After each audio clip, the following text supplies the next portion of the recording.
Video ஓகேவா? Okay ஓகேண்ணா.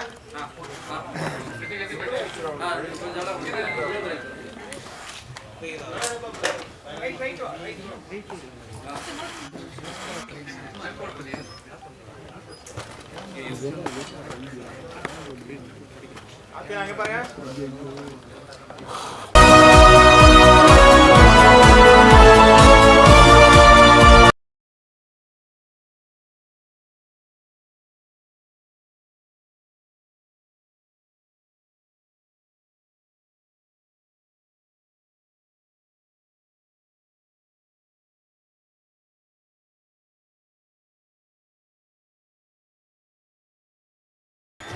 சோறு தண்ணி வேணா பொண்ண உன்ன பார்த்தா நேரம் சாவல் வர நேரா பொண்ண வேணும் என்னோரு சோறு தண்ணி வேணா மையா உன்ன பார்த்தா நேரம் சாகும் வர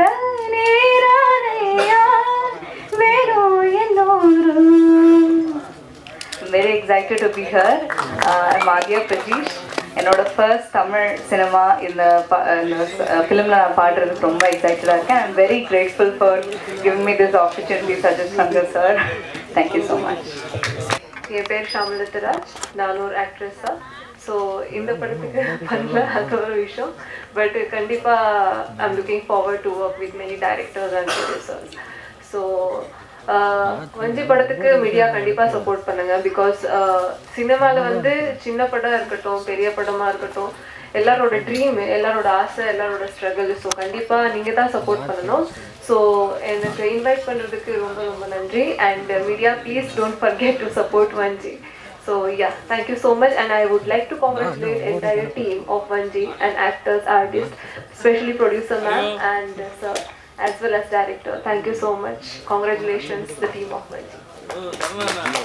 பல பிரச்சனைகளை சந்திக்கணும், சரிங்களா? அதனால வந்து இருக்கடம் தெரியாம இருக்கு, என்னால முடியல, என் மனசு அவ்வளவு கஷ்டப்படுது. எதுக்காக போராடணும் இத்தனை வருஷம்?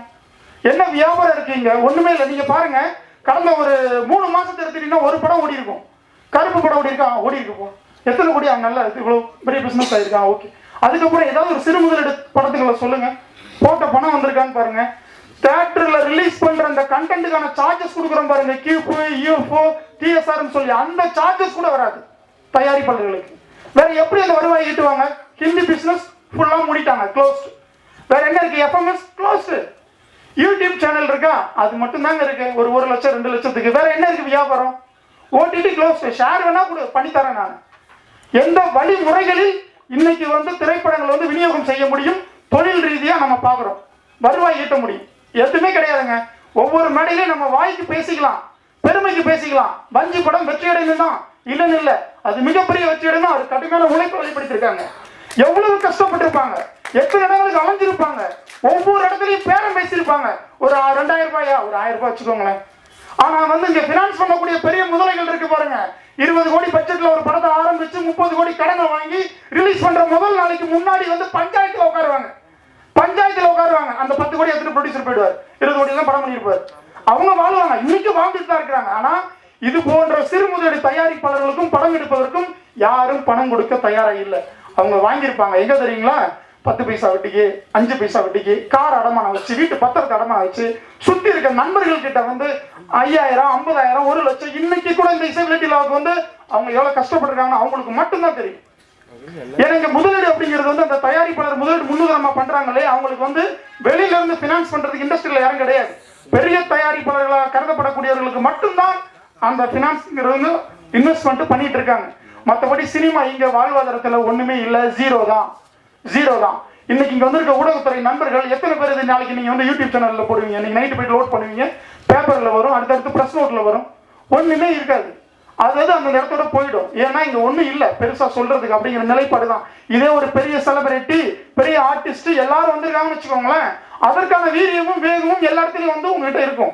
இது இயல்பான விஷயம், உங்களை குறை சொல்லல. நான் ஊக்கப்படுத்துங்க, சிறு முதலீடு தயாரிப்பாளர்களை ஊக்கப்படுத்துங்க. இது போன்ற வஞ்சி திரைப்படத்தை வந்து வாழ்த்துங்க. இந்த படம் மாபெரும் வெற்றி அடைய வேண்டும். அண்ணன் இயக்குனர் பேரரசன் அவர்களுடைய புகழ் வளர வேண்டும். இது போன்ற எண்ணற்ற திரைப்படங்களுக்கு வந்து நீங்கள் வாழ்த்த வேண்டும். வாழ்த்து விடைபெறுகிறேன். நன்றி, வணக்கம். இருக்கு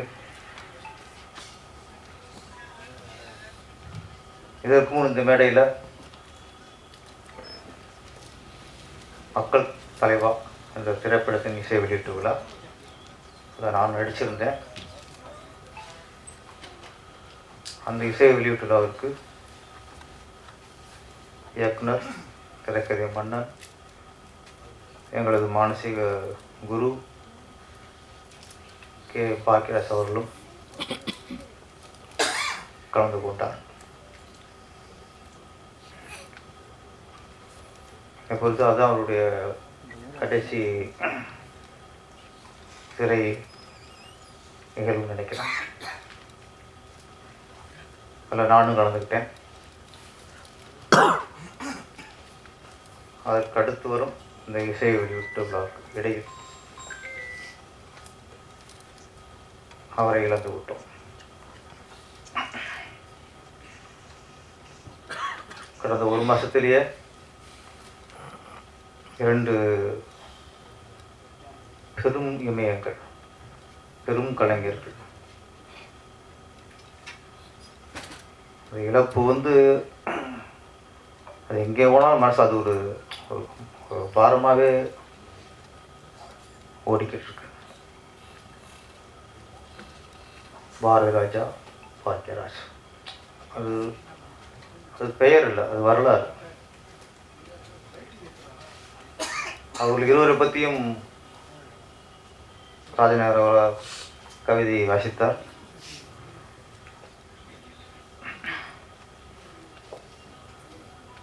அந்த 2 பேரையும் இந்த திரையுலகத்தில் நீ பல தம்பி எத்தனை இயக்குனர் வந்தாலும் சரி அவங்களை மறக்க முடியாது, மறக்கவும் கூடாது. ஆனால் பாரதி ராஜா அப்படிங்கிற ஒரு இயக்குனர் வெற்றி அடையவில்லை என்றால் இங்கே நிறைய கிராமத்திலேருந்து திறமை உள்ள இளைஞர்கள்லாம் சினிமா வந்திருக்கவே முடியாது. நிறைய பேர் பாக்கியராஜ், சேரன், லிங்குசாமி, விக்ரமன், ஆர்கே செல்வமணி, சங்கர் பச்சன், நிறைய இயக்குநர்கள்.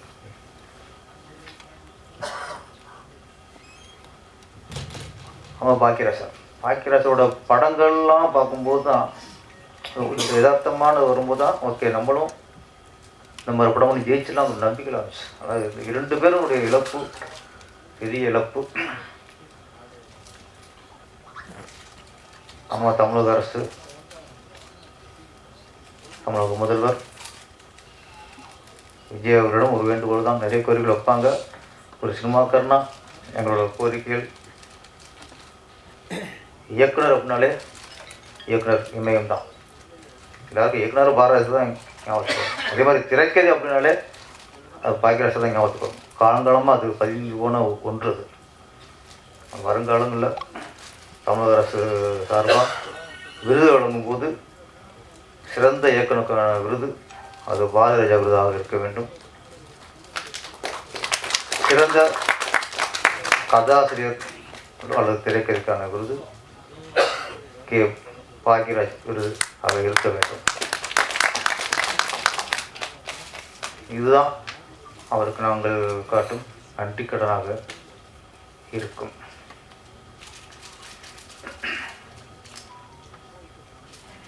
நம்ம இசைக்கு ராஜா, ஆமாம், ஆலங்கத்தை கொட்டி தீர்த்துட்டாரு. எல்லா மெடலுமே ப்ரொடியூசருடைய சைடில் வந்து அவருடைய ஆதங்கத்தை வெளிப்படுத்துவது ஆதங்கம் இல்லை, அது வந்து உண்மை. ஒரு தொழில் அப்படிங்கிறது எந்த தொழிலாக இருக்கட்டும், மளிகை கடையாக இருக்கட்டும், டீ கடையாக இருக்கட்டும், எந்த தொழிலாக இருந்தாலும் சரி, துணிக்கடையாக இருக்கட்டும், ஹோட்டலாக இருக்கட்டும், தொழில்னாலே அது லாபத்தை நோக்கி தான், வியாபாரத்தை நோக்கி தான். அது தொழில்ங்கிறது. சினிமாங்கிறது தொழில் தான். ஆனால் இங்கே மட்டும் வியாபாரத்தை நோக்கி இல்லை, லாபத்தை நோக்கி இல்லை. அதோட வெளிப்பாடு தான் அவர் பேசிக்கிறாரு. நல்ல தீர்வு வர வேண்டும். ஏன்னா வர்றாங்க சின்ன சின்ன நடிகர்களுக்கு, சின்ன சின்ன டெக்னீஷியனுக்கு சம்பளம் கொடுக்குறாங்க, சாப்பாடு போடுறாங்க, அப்படியே போயிடறாங்க. ஒரு ப்ரொடியூசர் வந்துட்டா குறைஞ்சது 5-6 படம் பண்ணணும். அதுதான் ஆரோக்கியமான சினிமா. ஒரு படம் வந்து எடுத்தார் போயிட்டாருங்கிறது ஆரோக்கியமான சினிமா இல்லை. அந்த ஒரு இது வரணும்.